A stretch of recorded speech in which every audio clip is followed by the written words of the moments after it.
So I want to do a quick video on my my horror series, Dreamworlds. I started it in January of this year, in 2019, and it started off completely out of the blue. So I've been using Blogger.com for a long time, which is it's Blogspot.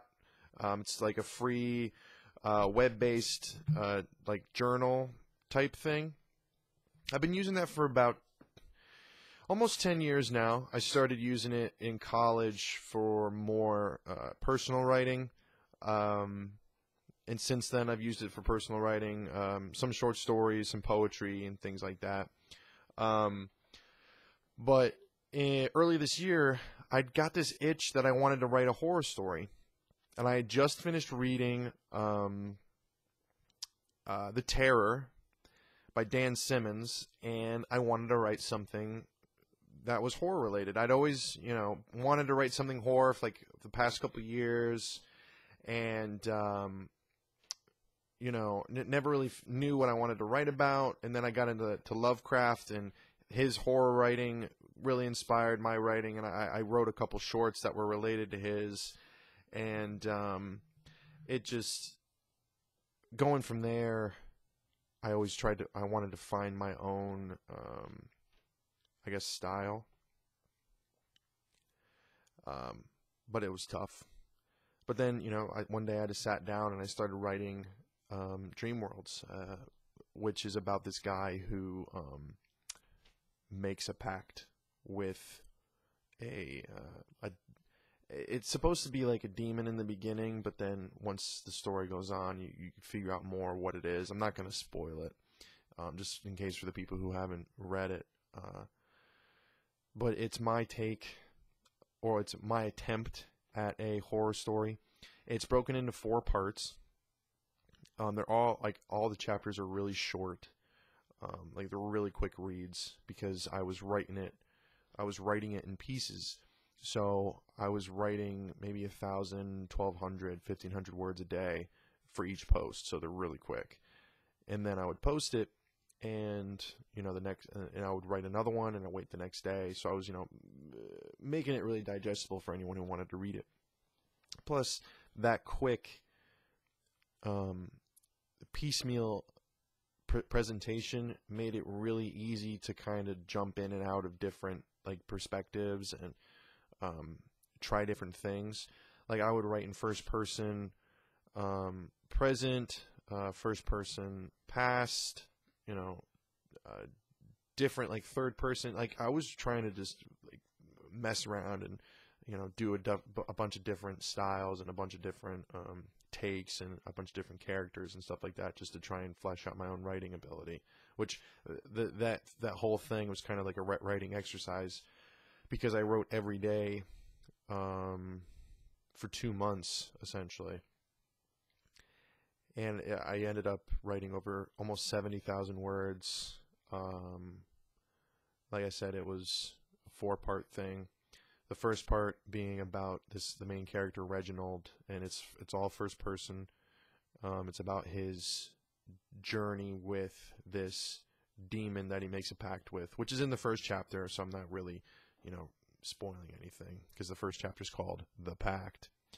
And then the second part is about a sanitarium, and it's in third person, and it follows 3 or 4 different characters, a doctor, a patient, an orderly, and two patients, a doctor, and an orderly is who it follows in the second chapter. The second part. And then part 3 is a retrospective written completely in journal entries from 3 different characters from 1820. 1715, 1820, and no, I'm getting it wrong. Anyway, the 1700s, the 1800s, and the early 1900s is when each of them takes place. And it's a man, a woman, and a man respectively, for those times. And they're kind of interspersed. So it's written. You read the most recent journal entries first, and then the oldest, and then the second oldest. That's how the guy like kind of discovers the journals and everything. It's really, I mean, it's really interesting. Ooh. I really liked it. I liked writing it. It was tough to try and write it in a way that was engaging without it being too repetitive or tough to convey information, because trying to write a journal entry like someone would write it is tough, especially if you want it to make sense in a fictional narrative, because I've kept a journal. Sometimes the posts are really wide apart or spread out in time, and they can be really sporadic and not really be really disjointed. So if you didn't know who I was and you read my journal, a lot of it wouldn't make any sense because you would have no reference to real world events, because I didn't write it for anyone else. I wrote it for me. So, as a record of my life, which I feel like journals are. So I tried to write the journal entries in that vein, but also keep it contextually relevant so that it wouldn't feel disjointed, even though a journal would be. So I hope I conveyed that. And then the second entry in that part is a journal from 200 years before. So I had to try and really be cognizant of the type of language the character would use, because it wouldn't be the same language as someone from 1910. Like the type of verbiage or the type of vernacular or the type of vocabulary, or just the sentence structure would be different. So I didn't do a lot of like hands-on research. What I should have done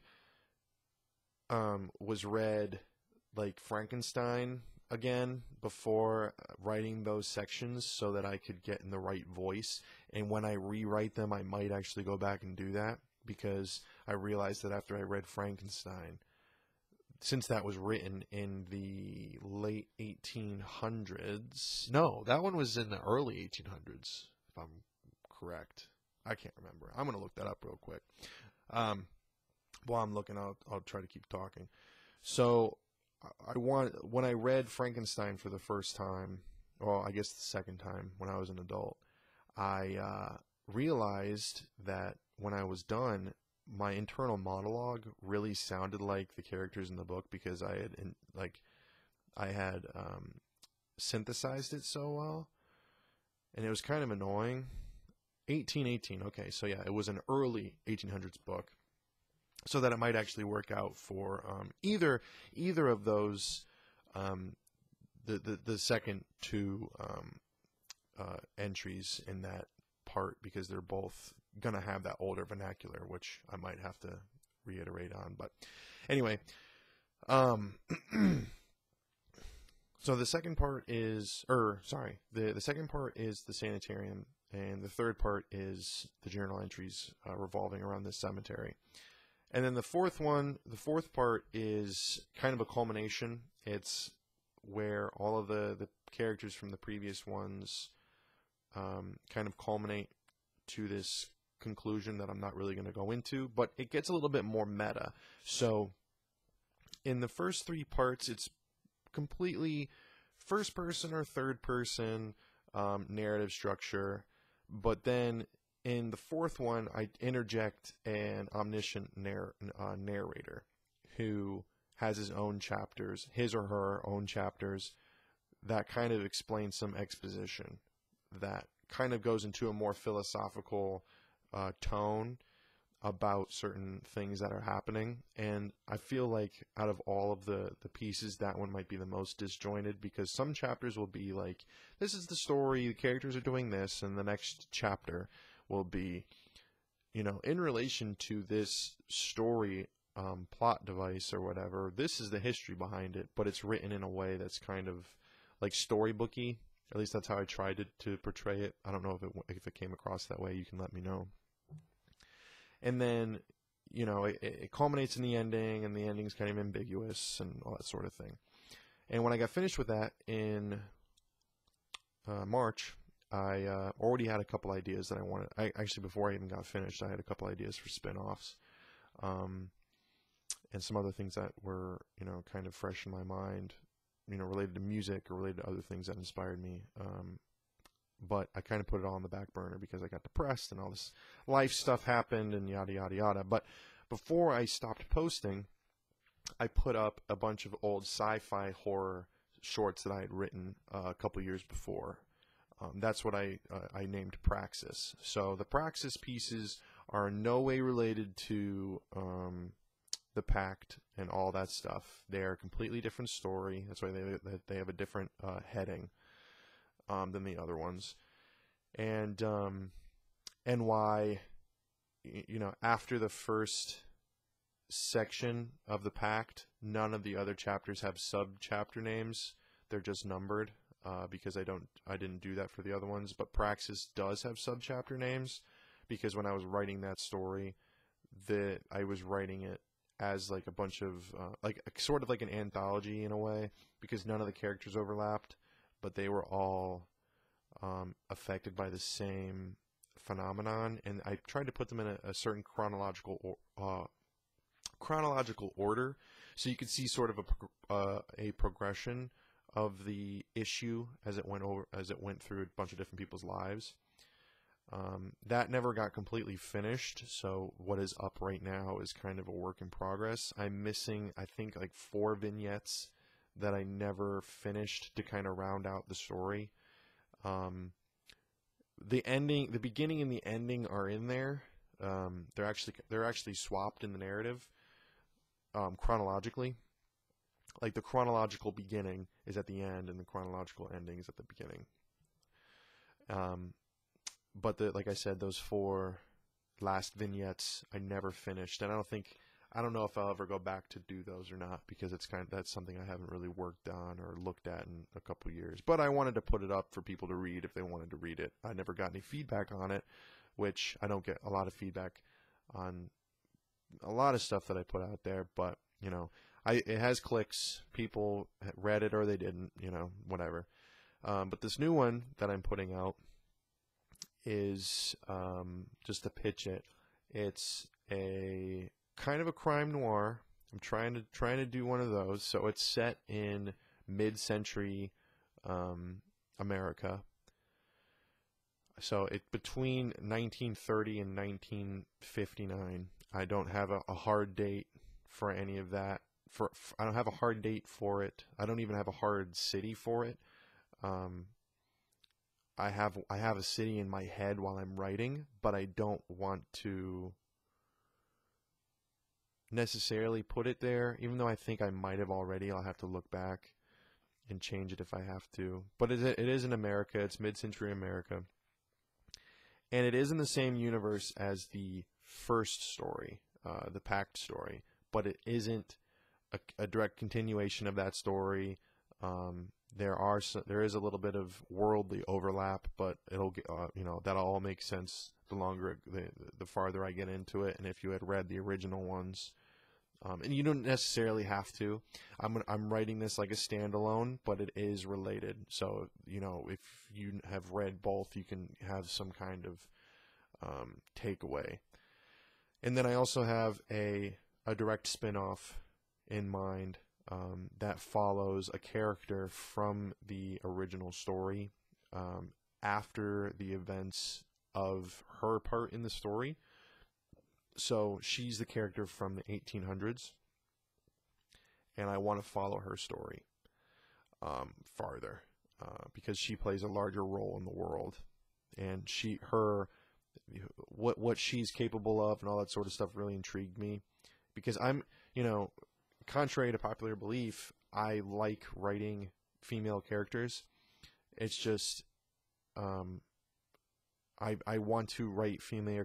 I don't want to write female characters like how they're written in like a bunch of cliches, so like the YA tropes for female characters and things like that.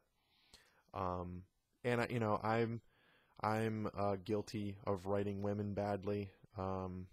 I'm guilty of writing badly in general, but of also writing females badly, and trying to be cognizant of that and not be too chauvinistic or whatever, or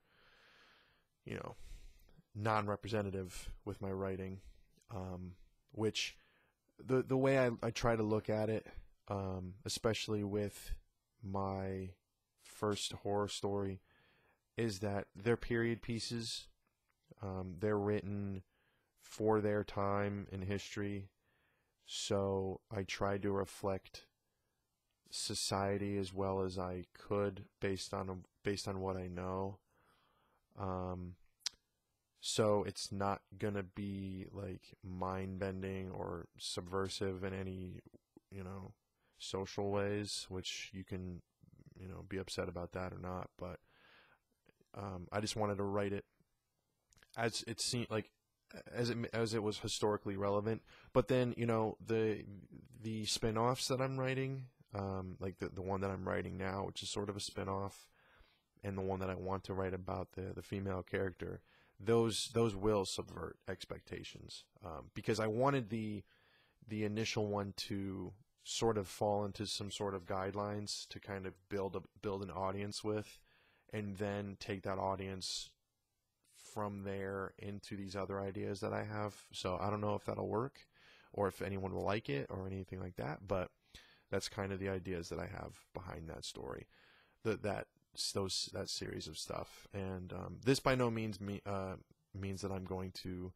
completely write horror forever. I might get bored with this after a while. I don't know. It's something that really intrigues me, and it kind of lets me explore these ideas that I have, and it's the right genre, I guess, to really talk about these things. So I'm really excited. I've been writing a bunch this past couple days. I've written almost 9,000 words already, and I started on Thursday, I want to say. Maybe Wednesday or Thursday, one of the two. I started the end of last week, and I've already written almost 9,000 words, which, people say, 1,000 words a day. It's been 5 days if I did start on Wednesday, so I think I'm ahead of the curve. But I'm actually in the middle of writing now. I just wanted to record a couple things. So yeah, I'll put a link to Dreamworlds in the description. The current what's the word? I can't think of the word. The current, it's like the tagged post or whatever, but that's not the right word. It's the current. Hold, please. Da da da da da. Oh, I have it up too. God dang it. Anyway. All right. The current featured post. That's the word I was looking for. Featured post is the first of the the first of the Dark Purpose story, since it's the newest one. But in the archive, if you go to January, it'll bring you all the way back to the first one, and then in all of those, I did like at the bottom of each post, there's a next button, so it'll bring you right to the next chapter, and you can just keep going through that. It makes it easy, so you don't have to go back and try and find the next one. So I've been trying to keep up with that too. That's what I meant by formatting. I gotta add that in there and link everything so that it's easy, and then I gotta find a picture for it. But okay. So yeah, that's my little crash course on my Dreamworlds thing. I might do updates. I don't probably not do video updates.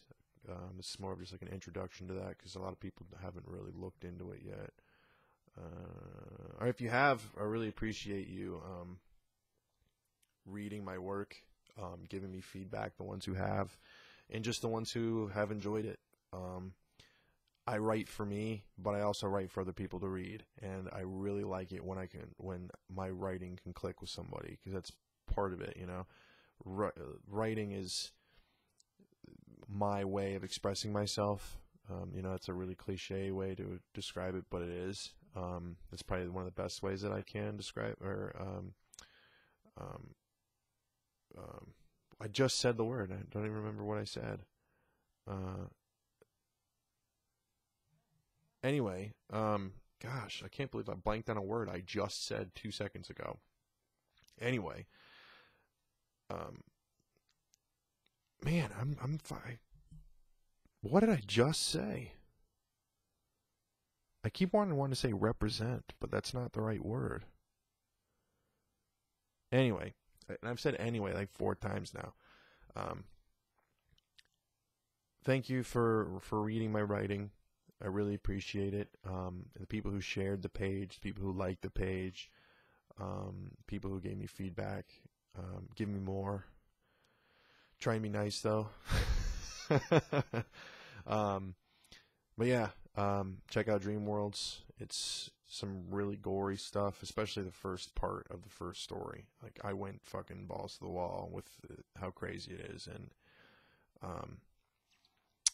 like my one buddy who was gonna read it like an audiobook type thing on his YouTube channel kind of backed off because he said it was too gory for his channel, and I'm like, sorry, man. I really wanted to write a crazy horror with, you know, dismemberment and shit. So, express. That's the fucking word. Express myself. Jeez, how did I lose that word? Man, I call myself a writer. Anyway, this has kind of gone too long, but check it out. I'll put a link to it. Give me some feedback, either as a comment on the actual writing, on the blog post, or in the Facebook page, or if you're friends with me, send me a message. Just let me know like what you liked, what you didn't like. Doesn't mean I'm gonna listen to that for what you didn't like and change. That's the one thing too. Is like, I'm right. Like I said like 10 seconds ago. I'm writing this for me. I'm writing something that I'm interested in, that I think would be interesting. You know, palatability to other people is kind of tertiary.